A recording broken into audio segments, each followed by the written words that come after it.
بسم اللہ الرحمن الرحیم۔ السلام علیکم دوستو، آپ سب کو طب نبی صلی اللہ علیہ وآلہ وسلم میں خوش آمدید۔ دوستو، آج کی یہ ویڈیو ایک ایسے ڈیزیز کے بارے میں ہے جو زیادہ تر بچوں میں اور بزرگ حضرات میں پایا جاتا ہے، جس کو ہم عام زبان میں منہ کی سوزش یا منہ کا پک جانا کہتے ہیں۔ اس بیماری کے مختلف اسباب ہیں، جن میں سب سے بڑا سبب معدے کا خراب ہونا ہے۔ اس کے علاوہ دانتوں کی صفائی سے اجتناب یا کھانا کھانے کے بعد منہ اور دانتوں کو صاف نہ کرنا، شراب نوشی کی کثرت منہ کے اندر سوزش پیدا کرتی ہے۔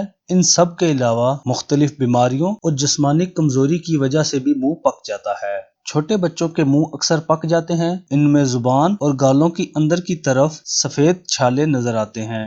جن لوگوں کو علاج کے سلسلے میں زیادہ عرصے تک اینٹی بائیوٹکس کھلائی گئی ہوں، ان میں اکثر یہ بیماری دیکھنے کو ملی ہے۔ منہ کے اندر پیدا ہونے والے سفید چھالے، جن کو آسانی سے کھرچا جا سکتا ہے، مگر بعد میں ان مقامات سے خون نکلتا ہے اور زخم کی شکل اختیار کر لیتا ہے، جس کی وجہ سے کھٹی چیزیں اور مرچیں بہت لگتی ہیں۔ جب یہ کیفیت بڑھ جائے تو ہر چیز کھانے سے درد ہوتا ہے اور کھانے کو چبانا یا نگلنا ایک اذیت بن جاتا ہے۔ اس بیماری کے علاج کی بات کی جائے تو اکثر حالت میں وقتی آرام کے لیے سوموجل یا بون جیلا استعمال کی جاتی ہیں، لیکن اس کے مستقل علاج کے لیے ہم آپ کے لیے 2 نسخے لے کر آئے ہیں۔ دوستو، آپ کے سبسکرائب کرنے سے ہماری حوصلہ افزائی ہوتی ہے، اس لیے ہمارے چینل کو سبسکرائب کریں اور ان نسخوں کو اپنے دوستوں کے ساتھ بھی شیئر کریں تاکہ زیادہ سے زیادہ لوگ ان سے فائدہ حاصل کر سکیں۔ منہ کی سوزش کے لیے سب سے بڑی اکسیر مہندی ہے۔ اس کے پتے لے کر ان کو پانی میں چائے کی مانند ابال کر چھان لیں۔ اس پانی سے